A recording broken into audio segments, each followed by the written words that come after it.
আসসালামু আলাইকুম, আমি জুবাইর। আজকে টিউটোরিয়ালে আপনাদের যেটা দেখাবো সেটা হচ্ছে ডিলিট কিভাবে করব। আমাদের যে ক্লাসটা তৈরি করছি ক্রুডের, সেটাতে আমরা ডিলিট কিভাবে করব সেটা দেখব। তো আমরা প্রথমে চলে যাই আমাদের ফাইলে। এর আগে আমরা কি করেছিলাম, এখানে ডাটা আপডেট করে দেখাচ্ছিলাম। তো আজকে কি করব, ডাটা ডিলিট করে দেখাবো। আর ডাটাবেজে আমরা দেখে নিই। ডাটাবেজের জন্য আমরা এখানে লিঙ্কটা দিয়ে দিলাম, তাহলে আমরা এখান থেকে আমাদের ডাটাবেসটা দেখতে পাবো।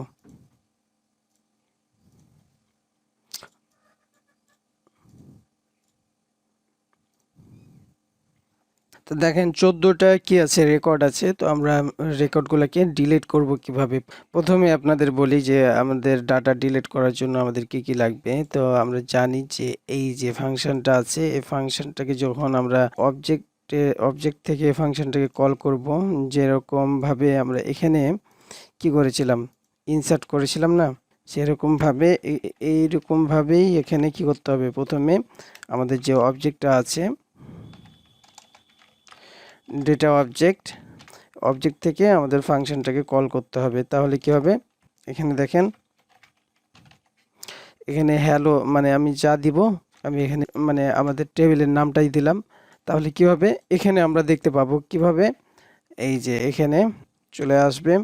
এখানে যে কোনো একটা ভ্যারিয়েবল নেম দিবেন। তো আমরা এখানে কি দেব, আর টেবিল নেম নামে আমরা একটা ভ্যারিয়েবল নিয়েছিলাম। আমরা এই যে এইরকম ভাবে আমরা একটা ভ্যারিয়েবল নেম দিলাম এবং এটা ইকো করে দিলাম। তাহলে কি হবে, এখানে টেবিলের নামটা চলে আসলো, তাই না? তো টেবিলটাকে আমরা চেক করব কিভাবে।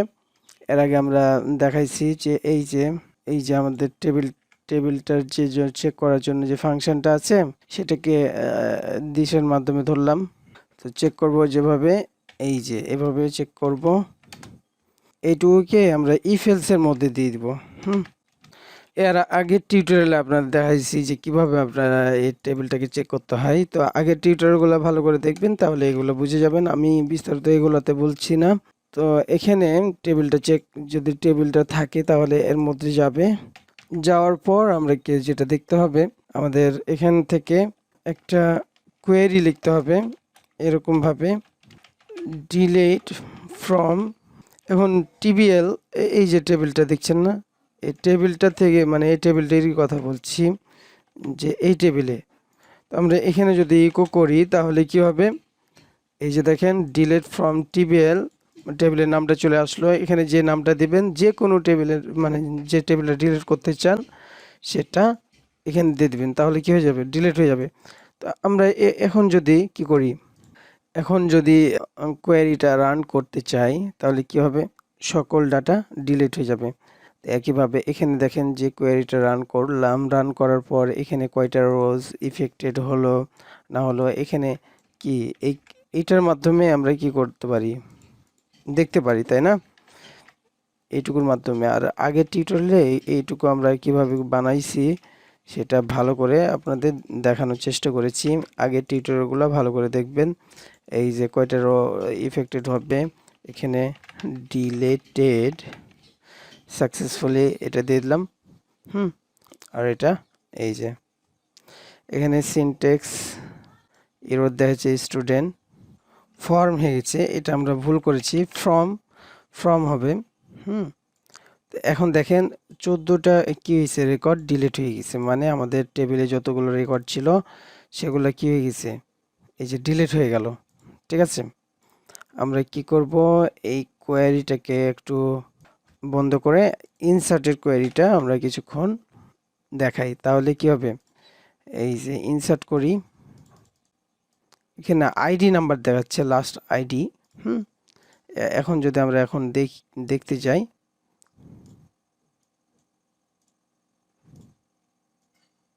তাহলে দেখবেন যে আমি যতবার রিলোড দিয়েছি ততবার একটি করে ডাটা এখানে কি হয়েছে, ইনসার্ট হয়ে গেছে আবার। ঠিক আছে, তো মানে এই কারণেই দেখালাম যে এটা কেন এটা হচ্ছে, সে কারণ মানে সেটা হচ্ছে কি, যে এখানে যদি আমরা কোনো কন্ডিশন না দিই তাহলে সকল ডাটা ডিলিট হয়ে যাবে, সেটা বোঝার জন্য আমরা শুধু দেখালাম। তো এখানে একটা কন্ডিশন দিয়ে দিতে হবে যে কোনো একটা আইডি বা এরকম কিছু দিয়ে দিতে হবে। তো এখানে কি করতে হবে, আরেকটা আমরা ভেরিয়েবল নিলাম, যে ভেরিয়েবল না, শুধু আমরা এখানে আমরা কি করব, এখানে আরেকটা প্যারামিটার দিয়ে দিতে পারেন, stid মানে স্টুডেন্ট আইডি ইকুয়াল টু হচ্ছে 2 দিয়ে দিলাম। তাহলে 2 নাম্বার আইডিটা ডিলিট হয়ে যাবে, কিন্তু এখানে আইডি দেখেন 2 নাম্বার আইডি কোনো নাই, তাই না? 15 থেকে আবার শুরু হয়েছে, যেহেতু আগেরগুলো ডিলিট হয়ে গেছে। তো 15, তো আমি 15 নাম্বার আইডিটাকেই ডিলিট করার চেষ্টা করব। তাহলে এইটুকু ডাটা, পুরাটুকু ডাটা আমরা কিভাবে পাবো সেটা দেখি।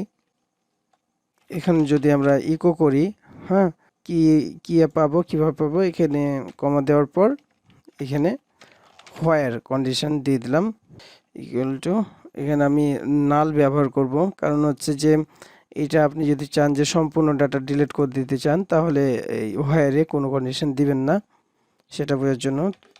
তো আর দিলে পারে এখানে এটার কোনো কাজ হবে না।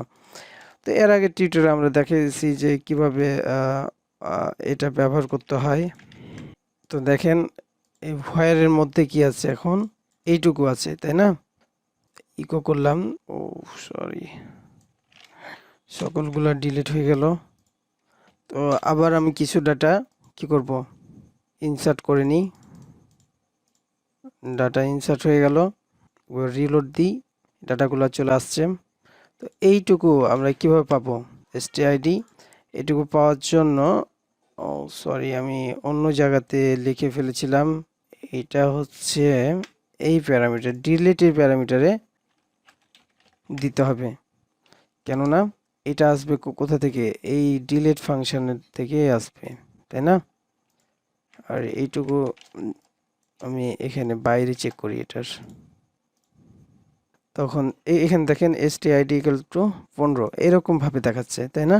তো আপনারা যদি চান যে এটা স্ট্রিং আকারে দেখাবে, সেটাও করতে পারবেন।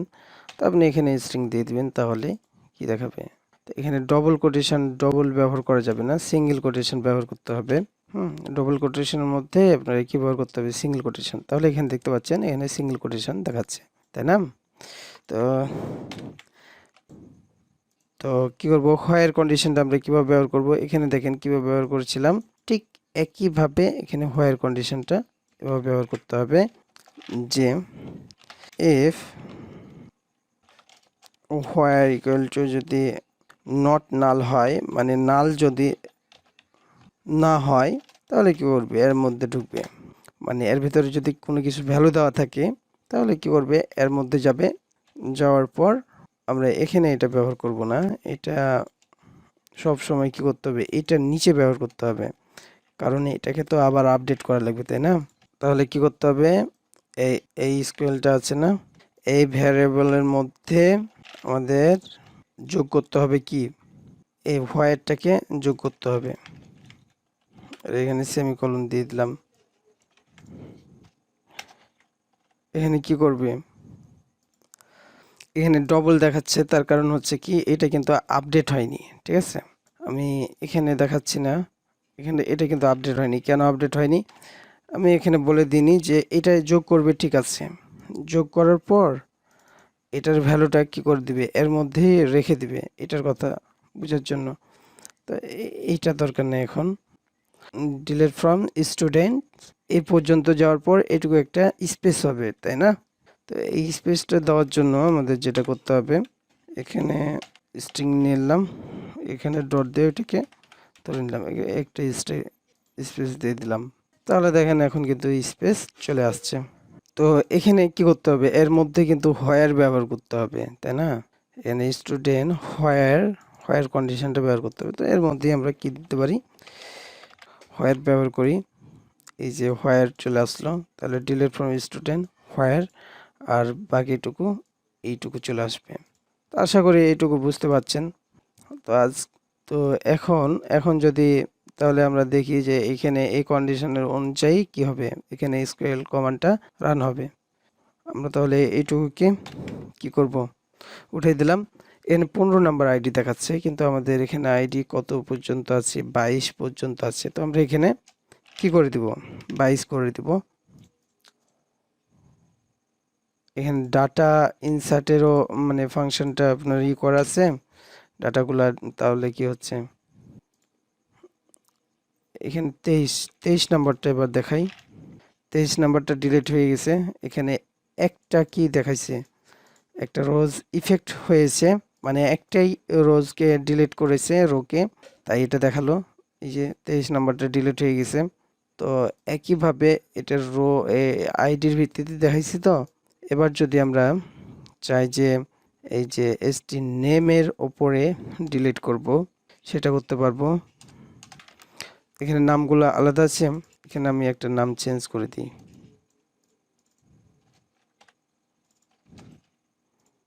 শুধু এমডি যেটা লেখা আছে সেটা ডিলিট করতে চাচ্ছি। এখানে এমডি দিলাম। তো এখন দেখেন, আমি যদি এখন এটাকে রিলোড দিই, দেখেন যে এমডি একটা পেয়েছে, একটা ডিলিট হয়ে গেছে। আমি যদি একের অধিক এমডি থাকতো, তাহলে কি করতো, একের অধিক এমডিকে ডিলিট করতো। এখন দুইটা আছে, তো এখন দেখেন দুইটা রো ইফেক্টিভ, মানে দুইটা ডিলিট হয়ে যাবে। এই যে হয়ে গেল।